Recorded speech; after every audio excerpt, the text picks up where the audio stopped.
مشکوٰۃ شریف میں نبی پاک صلی اللہ علیہ وسلم نے فرمایا اللہ تعالیٰ نے نا حضرت سیدنا آدم علیہ السلام کو نا ان کی تمام اولاد کی صورتیں دکھائیں، گویا روحیں دکھائیں، نور دکھایا، چمک رہا تھا۔ تو حضرت آدم کی نظر پڑی حضرت داؤد علیہ السلام، یہ مشکوٰۃ میں موجود ہے۔ تو آپ نے دیکھا بڑے خوبصورت ہیں حضرت داؤد علیہ السلام، تو فرمایا یہ میرا بیٹا بڑا حسین و جمیلہ، عمر کتنی ہوگی اس کی؟ تو فرشتے نے عرض کی حضور 60 سال۔ یہ عالم ارواح میں بات ہو رہی ہے۔ حضرت آدم علیہ السلام فرمانے لگے اس طرح کرو، میرے 40 سال کاٹ کے اس کو دے دو۔ حکم ہوا، حضرت آدم کی بات مان لو، وہ کاٹ کے 40 سال ان کی عمر مبارک کے حضرت داؤد کی عمر میں شامل کر کے لکھ کے مور لگا دی گئی۔ حدیث میں لفظ ہے، نبی پاک صلی اللہ علیہ وسلم فرمانے لگے حضرت آدم کے وصال کا وقت آیا تو فرشتے نے آ کے کہا بابا جی چلیں۔ فرمانے لگے میرے تو 40 سال باقی ہیں۔ کہا حضور وہ تو آپ نے اپنے بیٹے کو دے دیے تھے۔ ایک بزرگ مجھ سے کہنے لگے کہ آپ دعا کرے میرے بیٹوں کو اللہ نرمی عطا کر دے، وہ بولتے نہیں ٹھیک، ان کا لب و لہجہ صحیح نہیں ہے۔ تو میں نے ان سے کہا کہ بزرگوں جہاں تک میں جانتا ہوں کوئی ایسی بات ہے تو نہیں۔ تو وہ کہنے لگے کہ جس طرح آپ سمجھتے ہیں نا، ہمارے رشتہ دار بھی اور اہل علاقہ سارے یہی سمجھتے ہیں، پر میں تکلیف میں ہوں، میری بیوی تکلیف میں۔ میں نے کہا کہ پھر آپ یہ اتنی زیادہ پردہ پوشی کس بات کی؟ تو وہ کہنے لگے کہ ڈرتا ہوں،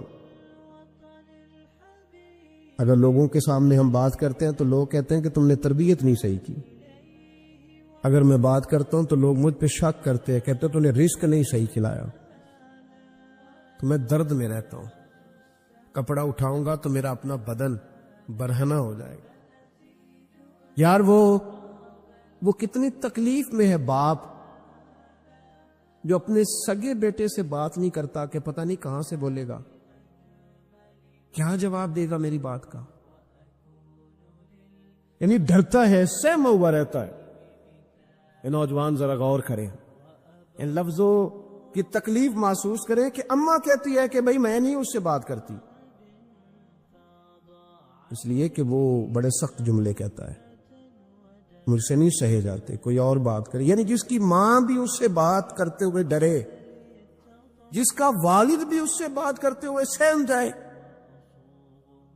اور وہ بندہ کہے کہ میں نے تو MBA کیا ہوا ہے، میں تو معاشرے میں جانا پہچانا جاتا ہوں، اللہ کا شکر ہے جی اللہ نے بڑی عزت دی ہوئی ہے، وہ یہ لفظ کہے تو اسے شرم آنی چاہیے۔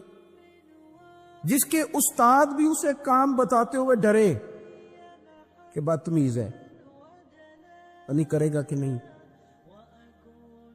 اگلے لفظ اس سے بھی خطرناک ہیں جس کا مرشد بے جھجک جسے کام ہی نہ بتا سکے،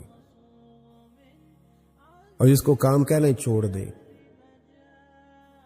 جس کے حوالے سے لوگ خاموش ہو جائیں کہ بس مطلب کیا ضرورت ہے، جب اس پہ بات بوجھ بنے گی تو اس شخص کو پھر سوچنا چاہیے نا کہ وہ زندگی کس لیے گزار رہا،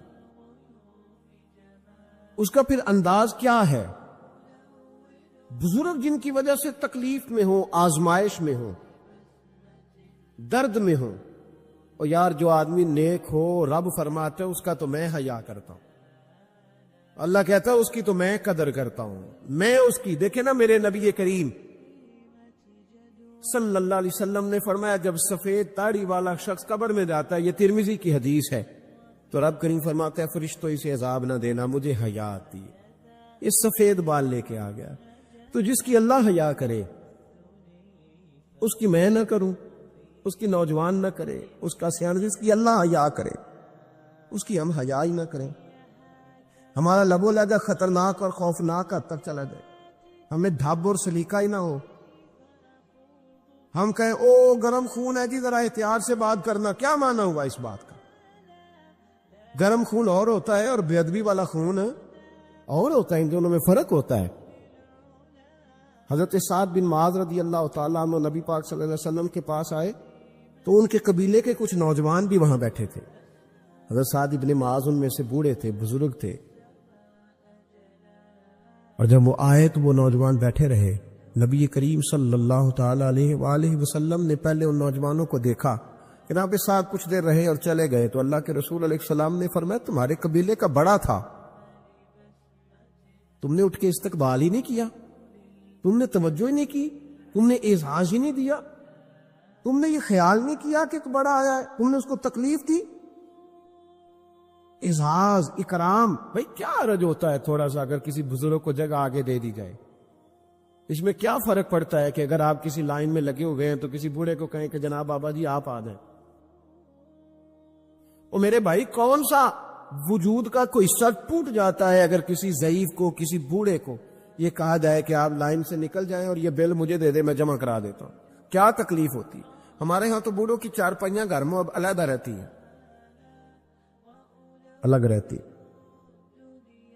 بیٹا اے سی والے کمرے سے نکلتا ہے اور وضاحت دیتا ہے ہر آنے جانے والوں کو کہ ابا جی کی ہڈیاں درد کرتی ہیں، لہذا وہ اے سی والے کمرے میں رہنا پسند نہیں کرتے۔ تو میں تو کہتا ہوں کہ یہ وضاحت آپ کو کیوں دینی پڑی؟ یہ بات تو ابا جی کو کرنی چاہیے تھی۔ یہ وضاحت جو آپ نے دی ہے یہ تو ابا جی کو دینے والی وضاحت تھی، آپ نے کیوں دی؟ ابا جی کے لیے اس طرح کا کمرہ ہے گھر میں جس طرح کا سٹور ہوتا ہے نا پرانے کپڑے رکھنے والا، وہ کمرہ ہے۔ حدیث سنانے لگا ہوں، اللہ کرے آپ کو یاد رہ جائے، اللہ کرے آپ کو یاد رہے۔ مشکات کی حدیث ہے، بڑے خوبصورت لفظ ہیں میرے نبی کریم علیہ الصلوۃ والسلام نے فرمایا رب جو تمہیں روزی دیتا ہے نا یہ تمہارے ضعیفوں کی برکت سے دیتا ہے۔ وہ جو 90 سال کی اماں گھر میں ضعیف پڑی ہے نا اسے سکریب کا مال نہ سمجھنا، تیرے اوپر جو خدا کا کرم برس رہا ہے تو اس بوڑھی کی وجہ سے برس رہا ہے، اس بوڑھی کی وجہ سے برس رہا ہے۔ اور نبی کریم علیہ الصلوۃ والسلام نے ارشاد فرمایا سن اور یاد رکھ، فرمایا رب تم سے ناراض ہوتا ہے، وہ بارشیں روکنا چاہتا ہے، تمہیں قحط میں مبتلا کرنا چاہتا ہے، لیکن تمہارے ضعیفوں کے سبب تمہیں بارشیں عطا کر دیتا ہے، تمہارے کمزوروں کے۔ اس کمزور سے کوئی بیمار بھی مراد لیا جا سکتا ہے، عورت اور بچی بھی مراد لی جا سکتی ہے، بوڑھے لوگ بھی مراد لی ہیں شارحین حدیث میں۔ ان کے سبب سے اللہ تم پر بارشیں برساتا ہے۔ تو جو تیرے لیے ذریعہ بخشش ہے، جو تیرے گھر میں رزق آنے کا سبب ہے، ان کی باتیں تو لگتی ہیں بری، ان کو تو حکا دے کونے میں بٹھا دیا ہے۔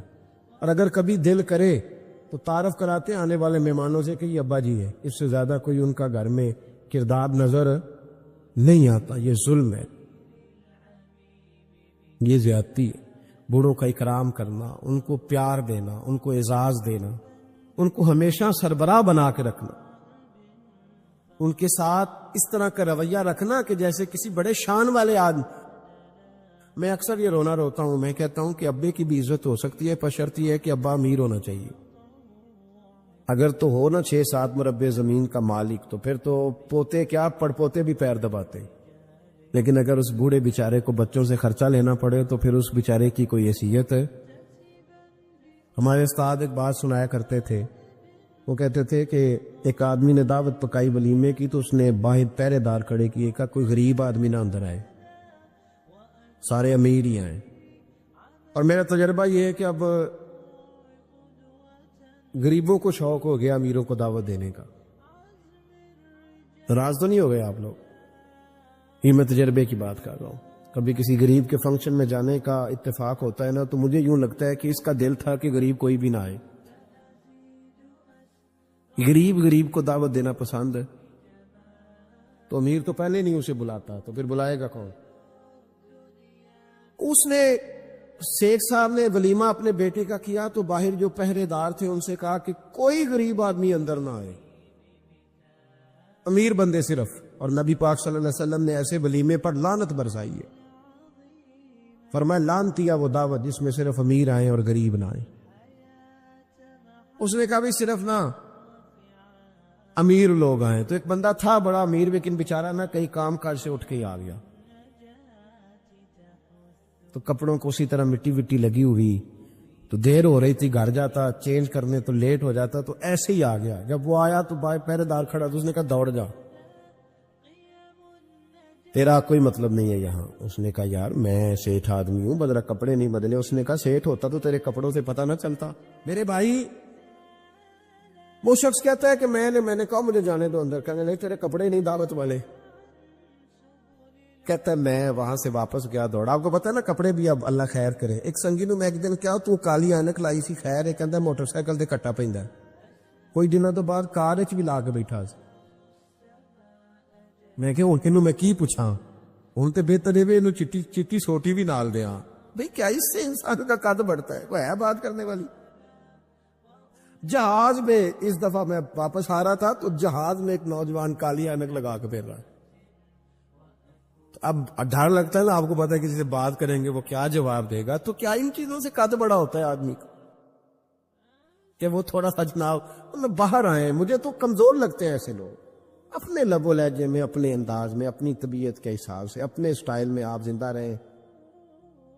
یہ سچ ہے اور یہ اصل ہے. یہ سچ ہے اور یہ اپنی زندگی اپنے سٹیٹس کے مطابق, طبیعت کے مطابق گزارنا, یہی سچ ہے اور یہی اصل ہے. اسی میں انسان کا حسن ہے, اسی میں اس کا وقار ہے. اللہ تعالیٰ سمجھنے کی توفیق عطا فرمائے. تو وہ بندہ واپس گیا بیچارہ, کپڑے بدل کے آیا. اس نے بھی کہا کہ جانا میں نے بھی ضرور ہے, پر تنگ بڑا آیا. گھر گیا, مایا شایا والے کپڑے پہنے, سمجھ لے کالی اینک بھی لگائی نہیں. آیا تیار شیار ہو کے, کوٹ شوٹ پہن کے, ٹائی شائی کے ساتھ. جب واپس آیا تو وہ جو جس نے کہا تھا نا داخل نہیں ہونے دینا, اس نے خود دروازہ کھولا. وہ بندہ سیدھا اسٹیج پہ چلا گیا اور لوگ کھا رہے تھے پلیٹوں میں سالن. اس نے پورا ڈونگا ہی لے لیا اور وہ لے کے نا سامنے رکھا اور ایک کونے سے اپنا کرتا پکڑ کے اس میں ڈبویا, پھر دوسرے سے پکڑ کے اس میں ڈبویا, پھر پیچھے سے پکڑ کے. لوگ کہنے لگے پاگل ہو گیا. کہنے لگا نہیں, میری تو دعوت نہیں, دعوت تو کپڑوں کی ہے. میری کہاں دعوت ہے؟ اس لیے کہ میں تو آیا تھا, مجھے تو داخل ہی نہیں ہونے دیا. یہ تو دعوت ہے میرے کو. نہیں سمجھ آئی آپ کو میری بات؟ بھئی وہ بھی کوئی انسان ہے جو کسی کو صرف کپڑوں کا حیا کرے. ٹھیک ہے, انسان کا لباس اس کی شخصیت کا آئینہ دار ہوتا ہے, کپڑے اچھے پہننے چاہیے. نبی پاک صلی اللہ علیہ وسلم نے فرمایا تیرے پاس اگر نعمت ہے تو چھپا نہ, اس کا اثر تیرے اوپر نظر ہے. لیکن آپ کسی کو کپڑوں سے جج کریں گے, گاڑی سے جج کریں گے, یہ معیار نہیں ہے. والد کو, استاد کو, مرشد کو کیا اس لیے جج کیا جائے گا کہ اب وہ مالدار ہوگا تو حیا کریں گے؟ اور بھائی ماں اگر کسی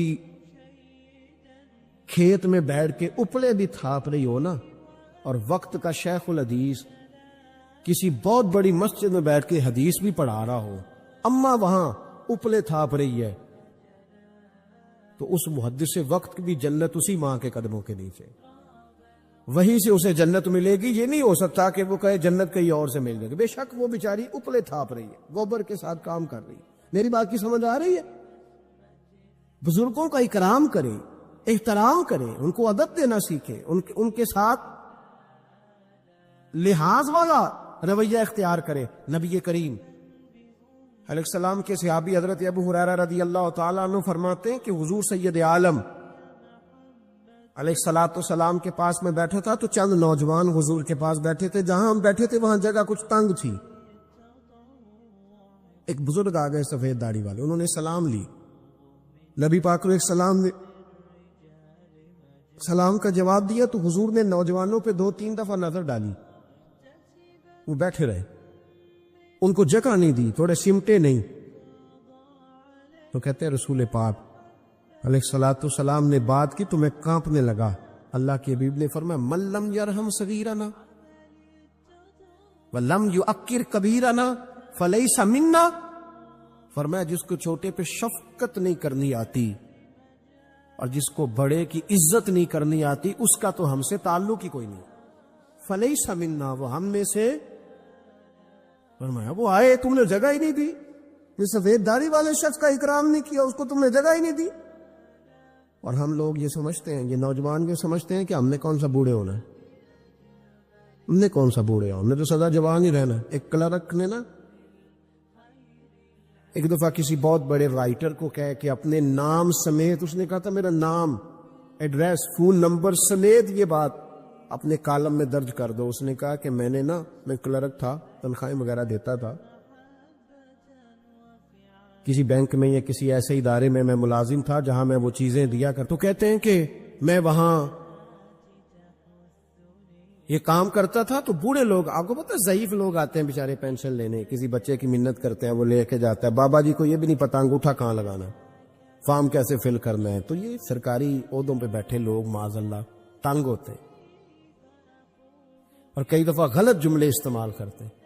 تو کہا کرتا تھا کہ میں بڑا سخت رویہ رکھتا تھا، اب میری بھی پینشن ہو گئی ہے، اور اب جب میں خود لینے جاتا ہوں نا تو کہتے جتنے دھکے میں یہ تھے اس سے 11 گنا کھا چکا ہوں، پر معافی کوئی نہیں مل رہی.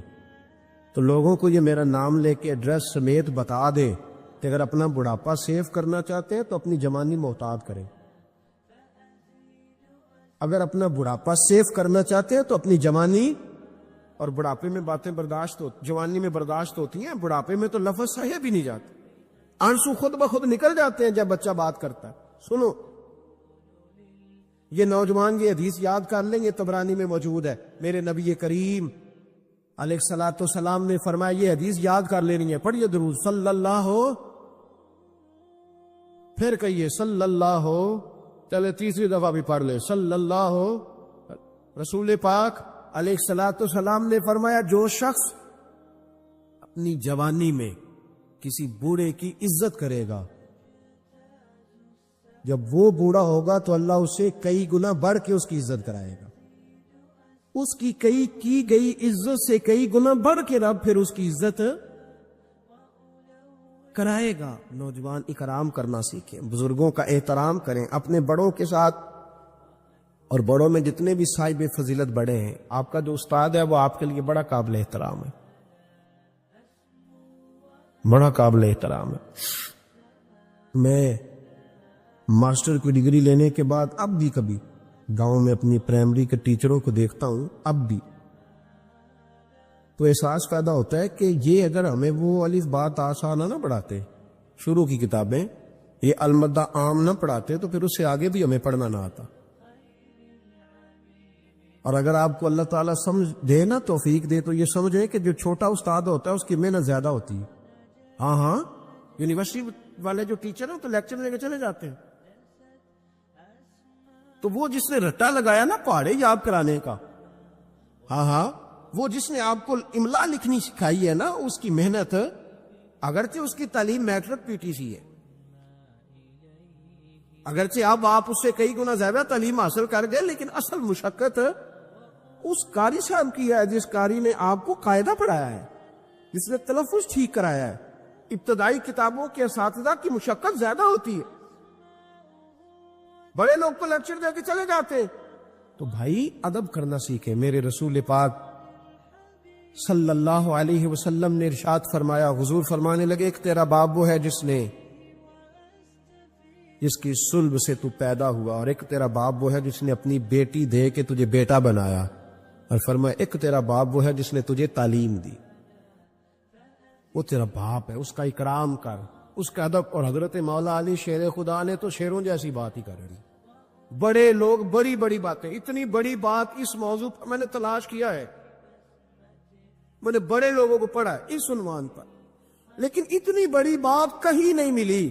حضرت علی المرتضیٰ رضی اللہ تعالیٰ عنہ فرمانے لگے جس نے مجھے ایک حرف سکھایا ہے وہ میرا استاد ہے، اگر وہ چاہے تو مدینے کے چوک میں کھڑا کر کے مجھے بیچ دے، میں اس کے ہاتھوں بکنے کو بھی تیار ہوں. وہ جس نے مجھے ایک حرف، اساتذہ کا احترام نہیں، اساتذہ پریشان، استاد تو بیچارہ روز کٹہرے میں کھڑا ہے، روز کٹہرے، روز لوگ اس کو کہتے ہیں کہ جناب آپ نے یہ بات کیسے کر دی، آپ کی جرت کیسے ہوئی. اور جو لوگ، جن لوگوں کا یہ تصور بن گیا تھا نا کہ رب کے سامنے کھڑے ہونا ہے، منہ دکھانا ہے مالک کو، جن کا یہ تصور بن گیا تھا بچ گئے تھے. ہم دنیا میں جینے کے لیے سارا کچھ کرتے ہیں، رب و رسول کو منہ دکھانے کے لیے نہیں کرتے. جن کا یہ تصور بن جاتا ہے نا تو رب کہتا ہے وَلِمَنْ خَافَ مَقَامَ رَبِّهِ جَنَّتَانِ، فرمایا جو میرے سامنے کھڑے ہونے سے ڈرے گا میں اسے 2 جنتیں عطا کروں گا.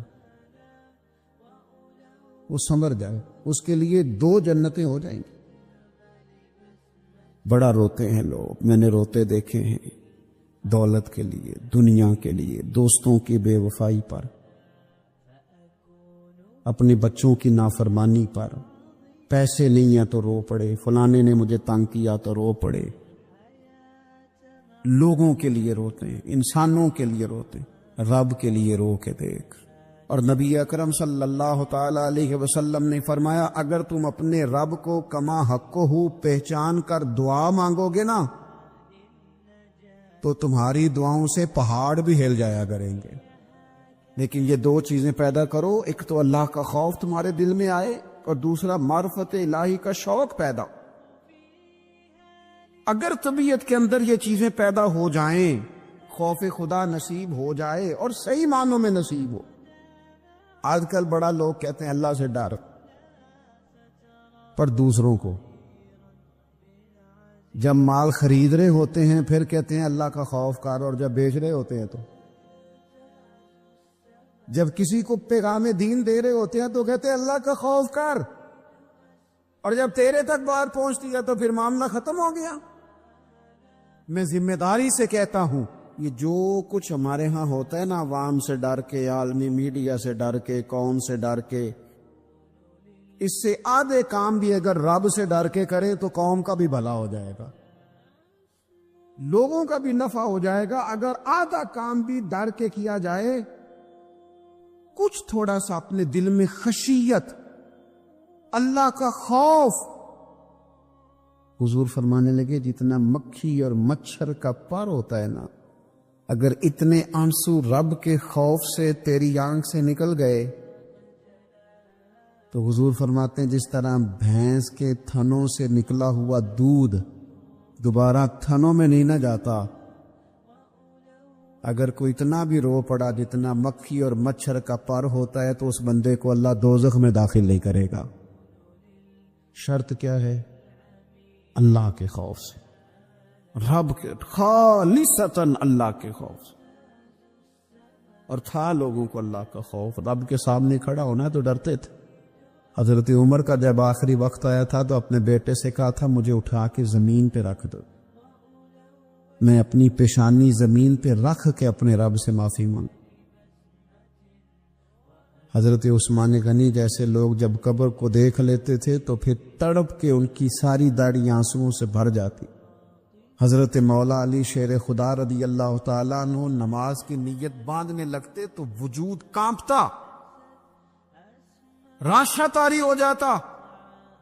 علی آپ تو شیر ہیں میدانوں کے، ہزاروں لاکھوں تلواروں کے بیچ کبھی نہیں لڑکھڑائے، لیکن یہاں رب کی بارگاہ میں آتے کانپ کیوں گئے؟ تو فرمانے لگے تمہیں پتہ نہیں کس کی بارگاہ میں حاضر ہونے لگا ہوں؟ اس سے ڈر آتا ہے، مالک کے حضور آ گیا، ڈر آتا، ڈرتے تھے۔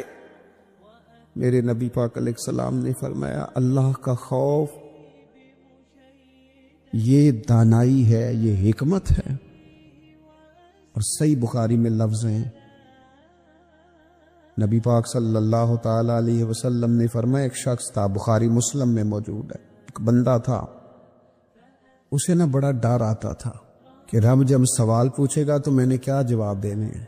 اور ہمیں ہمارے نبی پاک علیہ السلام نے فرمایا بھی ہے، حضور نے فرمایا رب تم سے نا 5 سوال پوچھے گا قیامت کے دن اپنے سامنے کھڑا کر کے۔ ساری تیاری لائق بچے بھی جب کر لیتے ہیں نا پیپر دینے کی، ذہین بچے ساری تیاری کر کے نا تو کمرہ امتحان میں جاتے ہوئے پھر بھی ڈرتے ہیں اور کہتے ہیں حضرت صاحب دعا کرنا میرا پیپر ہے۔ بچہ لائق بھی ہے، محنتی بھی ہے، تیاری بھی، لیکن ڈر آتا ہے۔ ڈر آتا تھا جب پیپر سٹارٹ ہوتے تھے نا تو کئی قسم کی ایکٹیویٹیز چھوڑ دی جاتی تھی، کھیل چھوڑ دیے جاتے تھے۔ میں نے دیکھا ہے بچے نمازیں شروع کر دیتے تھے، ڈر آتا ہے کہیں پیپر میں کمی نہ کوئی رہ جائے۔ دنیا کے پیپر کے بارے میں یہ معاملہ ہے، اور جب صبح قیامت سوال جواب کیے جائے حضور فرماتے 5 سوال رب پوچھے گا تم سے قیامت میں. سب سے پہلی بات، میں نے تمہیں عمر دی تھی، کہاں گزاری تم نے؟ ضائع کر دیا ٹائم سارا، ادھر ادھر بھاگتے آتے جاتے مال کماتے. اور پھر عمر میں ایک بہترین حصہ جوانی ہے. حضور فرماتے ایک سوال یہ ہوگا، دوسرا جوانی کہاں گزاری؟ اور تیسرا سوال پوچھا جائے گا، بتاؤ مال کہاں سے کمایا، ذرائع کیا تھے، جائز طریقہ اختیار کیا کہ ناجائز؟ اور چوتھا سوال یہ ہوگا، یہ بتاؤ تم نے خرچ کہاں کیا؟ اللہ نے اپنے فضل سے دیے تھے پیسے، تم نے ناجائز جگہ پہ تو نہیں لگا دیے؟ اور پانچواں سوال یہ ہوگا کہ جو تمہیں پتا تھا، جو تم جانتے تھے، جس کا تمہیں علم تھا، جس کا تمہیں شعور تھا، بتاؤ تم نے اپنے علم پر عمل کتنا کیا؟ میرے عزیز، یہ 5 سوال نبی پاک علیہ السلام فرماتے ہیں. ایک بندہ تھا جو بڑا ڈرتا تھا رب کی بارگاہ میں کھڑا ہونے سے. اتنا ڈرتا تھا کہ خوف طاری ہو گیا اس پر، خشیت پیدا ہو گئی. اس نے اپنے بچوں سے کہا جب میں مر جاؤں نا، یہ صحیح حدیث میں موجود ہے، جب میں مر جاؤں نا تو مجھے جلا دینا، اور پھر اگر میرے وجود کا کچھ حصہ بچ جائے تو اسے پیس دینا، پھر اسے ہوا میں اڑا دینا، مجھے ختم کر دینا. میں اپنے رب کی بارگاہ میں کھڑا ہو کے سوالوں کا جواب نہیں دے سکتا. پتا تے سارا ہے نا سردار نو کیتیاں دا، من دانم کے من دانم، جو اعمال کیے ہیں اس کی خبر تو ہے نا. باقیوں کو شک ہے کہ اس میں گناہ کیا ہوگا، پر ہمیں اپنا اپنا تو پاک ہے نا، پتا تو سارا ہے نا. کہا میں نہیں کھڑا ہو سکتا اس کے حضور، مجھے جلا دینا، میری راکھ بھی بہا دینا، اڑا دینا ہواؤں میں. نبی پاک علیہ السلام فرماتے بندہ تھا سچا، یہ کام اس نے کیا اللہ سے ڈر کے. کریم محبوب علیہ السلام فرمانے لگے اللہ تعالیٰ نا قیامت کے دن ذرات کو حکم دے گا کہ اس کے وجود کے ذرے جمع کرو. اس کا وجود جمع کیا جائے گا. جس رب نے پہلے بنایا ہے وہ دوبارہ بنانے پر بھی قادر ہے. اس کے ذرات کو جمع کر کے گوشت پوشت دے کے وجود دے کے کھڑا کر کے اللہ پوچھے گا بتا یہ کام کرنے کا تجھے کس نے کہا؟ عرض کرے گا مالک میں ڈر گیا تھا نا، تیری بارگاہ میں کھڑا ہوں، سوالوں کے جواب دوں، یہ کام مشکل تھا، میں ڈر گیا. نبی پاک صلی اللہ تعالی علیہ وسلم فرمانے لگے، رب فرمائے گا فرشتو کہ میرا بندہ نہ سچ کہتا ہے، یہ واقعی مجھ سے ڈر گیا تھا، گواہ ہو جاؤ میں نے اس کے لیے جنت کا فیصلہ کر دیا. میرے دوستو، اپنے دل کو خشیت والا کریں. دل نہ سخت ہو گئے ہمارے، کیسے نرم ہوں گے؟ قرآن پاک پڑھنے سے. دل کیسے نرم ہوں گے؟ اللہ کا ذکر کرنے سے. دل کیسے نرم ہوں گے؟ قبرستان جانے سے، اپنوں کی قبریں دیکھنے سے. دل کیسے نرم ہوں گے؟ کبھی ہسپتال کا چکر لگا کے آؤ، دیکھو طبیعت کیسے نرم ہوتی. دل کیسے نرم ہوگا؟ کسی کے دکھ کو دکھ سمجھنے سے. دل کیسے نرم ہوگا؟ اللہ کی مخلوق سے محبت کرنے سے. دل کیسے نرم ہوگا؟ تنہائی میں رب کی بارگاہ میں رونے سے. دل کیسے نرم ہوگا؟ خالص اللہ کی رضا سے کسی کی خدمت کرنے سے. دل کیسے نرم ہوگا؟ یتیم کے سر پہ ہاتھ پھیرنے سے. دل کیسے نرم ہوگا؟ جب ہم اپنے مالک کی بارگاہ میں بیٹھ کے لمبی دعائیں مانگیں گے. دلوں کو نرم کرنے کی طرف لاؤ. اللہ کا خوف، خشیت اپنی طبیعت میں پیدا کرو. اس سے پہلے کہ تندرست جسم بیمار ہونے لگے. ڈاکٹر کہتے ہیں پتہ ہی نہیں چل رہا، رپورٹیں تو ٹھیک ہیں ساری، سمجھ نہیں آ رہی. ہمارے ہاتھوں سے کئی لوگ نکل گئے، کوئی پتہ نہیں چلا. دیر کے بعد خیال آیا کہ صبح بتایا تھا ڈاکٹر نے کہ تو لاہور چلا جا، یہ کبھی رات کو بتا دیتا نا. ہاتھوں سے نکل گئے بڑے لوگ، بڑی چیزیں نکل گئی. ہماری تیاری ہے سب کی، وہاں جانے سے کسی کو مفر نہیں اور کسی کو مکر نہیں. جانا ہے اپنی زندگی کے اندر خشیت الہی. کچھ کام فقط اس لیے چھوڑ دے، کوئی ہمیں روکنے والا نہیں، ٹوکنے والا نہیں، منع کرنے والا نہیں، دیکھنے والا نہیں، اس لیے چھوڑ دو کہ میرا رب نہ ناراض ہو جائے. کسی کی ہمیں مجبوری نہیں، کسی کی ہمیں پابندی نہیں، کوئی کسی کی طاقت نہیں ہمیں کہہ سکے، لیکن کچھ کام فقط اس لیے شروع کر دو کہ میرا اللہ راضی ہو جائے. ہمارے صوفیاء فرماتے ہیں کہ کسی بندے کے دل میں نا، وہ کہتے ہیں نا لوگ کہ بریک ٹھیک کر لو تو پھر گاڑی روڈ پہ چڑھا لو پھر خیر ہے. جہاں بھی موقع آئے گا اس کی بریک لگے گی. پھر لوگوں نے ایک اور آسانی کی ہے، میں نے دیکھا ہے کچھ ایسی گاڑیاں آئی ہیں جن کی بریک نہیں لگانی پڑتی. انہوں نے ایسا اس میں سسٹم فٹ کر دیا ہے کہ گاڑی کے سامنے کوئی چیز آتی ہے تو اس کی بریک خود بخود لگ جاتی ہے. وہ کہتے ہیں بغیر بریک کے گاڑی روڈ پر چڑھانی نہیں، بریکیں ٹھیک کرو پھر چڑھا لو. صوفیاء فرماتے ہیں کہ تم اگر چاہتے ہو نا کہ انسان جرم نہ کرے، خطا نہ کرے، لوگوں کو تنگ نہ کرے، تو اسے سوسائٹی کے اندر بھیجنے سے پہلے اس کے دل میں اللہ کا خوف پیدا کر دو.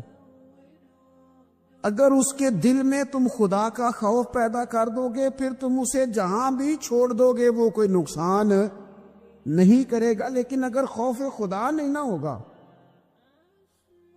اگر اللہ کا ڈر نہیں ہوگا، پھر وہ لوگ دیکھتے ہیں کہ لوگوں کو کیسے مطمئن کیا جائے، لوگوں کی آنکھوں میں دھول کیسے جھونکی جائے. وقتی طور پر ایسے پروگرام بنا لیے جائیں جن سے لوگ مطمئن ہو جائیں، تھوڑا سا لوگوں کو موٹیویٹ کر دیا، کوئی تھوڑا سا بتا دیا، کوئی تھوڑا ریلیف دے دیا، کچھ تھوڑی سی ایسی کہانی بنا دی جس سے ووٹر مطمئن ہو جائیں. لیکن فی نفس سے ہی بندہ نیک کب ہوتا ہے؟ میرا رب فرماتے ہیں ان الذین یخشون ربہم بالغیب، وہ لوگ جو اپنے رب سے ڈرتے ہیں پر بن دیکھے ہی ڈرتے ہیں. ان الذین یخشون ربہم بالغیب لہم مغفرۃ واجر کبیر. قربان جائیں. فرمایا بے شک وہ لوگ جو اپنے رب سے بغیر دیکھے ڈرتے ہیں، اللہ تعالیٰ نے ان کے لیے بخشش بھی رکھی ہے اور بہت بڑا اجر تیار کیا ہوا ہے. بغیر دیکھے یہ جب بندے کو چیز نصیب ہوتی ہے نا کہ وہ اللہ تعالیٰ سے ڈرتا ہے، پھر وہ بندہ دانا ہو جاتا ہے، پھر وہ بندہ معاملہ فہم ہو جاتا ہے،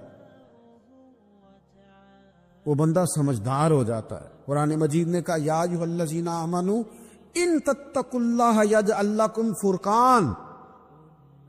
میرا دل کرتا ہے کہ امت مسلمہ اس آیت کو یاد کر لے. رب فرماتے ہیں اے ایمان والو اگر تم اللہ سے ڈرو گے نا تو اللہ تعالیٰ تمہیں حق اور باطل میں تمیز کرنے کی قوت عطا فرما دے گا. تم اپنے دل میں رب کو جواب دینے کا تصور پیدا کرو، اللہ تمہارے فیصلے درست کرا دے گا. اور میرے نبی پاک صلی اللہ تعالی علیہ وسلم نے فرمایا یہ جو اللہ کا خوف ہے نا یہ حکمت کی بنیاد ہے، یہ دانائی کی بنیاد اللہ کا خوف ہے، یہ بنیاد ہے، اس کی وجہ سے لوگ دانا ہوتے ہیں. اگر وہ رب کریم سے ڈرنے لگے تو اللہ انہیں بصیرت کی روشنی دے گا. کیوں فیصلے درست تھے سارے سیدنا صدیق اکبر کے؟ اس لیے درست تھے کہ ان کے دلوں میں رب کا خوف موجود تھا. بڑی فضیلتیں انہیں حاصل تھی، بڑی عظمتیں حاصل تھیں، لیکن کسی جگہ بھی کسی مقام پر بھی ان کے قدم لڑکھڑاتے کیوں نہیں تھے؟ بڑے انہوں نے بھی زندگی کے اندر تکلیفیں دیکھی، بڑے بوجھ دیکھے، بڑی دھوپ چھاؤں دیکھی، لیکن مضبوط کیوں رہے؟ حضرت سعد بن ربیع رضی اللہ تعالیٰ عنہ ایک جنگ میں شہید ہو گئے تھے، جنگ احد میں. تو ان کی بیٹی ایک دن آئی حضرت صدیق اکبر کے پاس، امیر المومنین کے پاس کسی کام سے. تو جناب سیدنا صدیق اکبر رضی اللہ تعالیٰ عنہ نے چادر بچھا کے اس بیٹی کو بٹھایا،